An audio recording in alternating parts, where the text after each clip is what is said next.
Pero siya din yung pinakamahinang lumipad din na uri ng butterfly dito sa mundo. Kaya pag may kasal po, sila yung kadalasang pinapakawalan. Kasi madali na mamatay. Hindi kasi mabagal siya. Sa bagay ni Bad. Hi, Okay, Sophie. eto naman ang butterfly. Ito yung pinakamabilis lumipad po na butterfly. Kaya po nila, kaya po yung mga tao na 60 to 80 kilometers per hour. Hindi natin sila basta-basta. Bilis. Paano kayo nakakahuli? Bilis pa sa EDSA.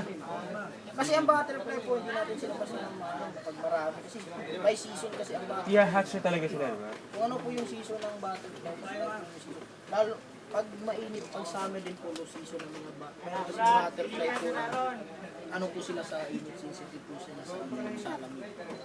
Pag December, mas marami sila. Mas marami. Malamig. Butterfly, that's butterfly. Okay. Friendship, I'm sure this Okay. one is Habang your wala kang tao favorite. dito, ay ka ma. Tayo ka dito ma. Talikod ka lang ma'am, tapos yung ulo mo lang sinunod ko yung lalagyan dito. Pero ng camera. May ganon? May ganon. Dito muna tayo, dito muna tayo sa gilid.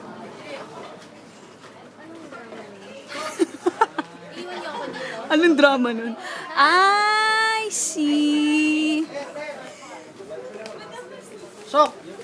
Mabunin sa kubeng! Ano ba? Magkakaroon ka na ng butterfly wings. Ayun. One more ma'am. Ang galing. Ganun pala yun. Sophie, look at Tita Rice. Ano ma'am? Gusto ko din, kuya. Yung wings mo, yung pakpak mo ma'am.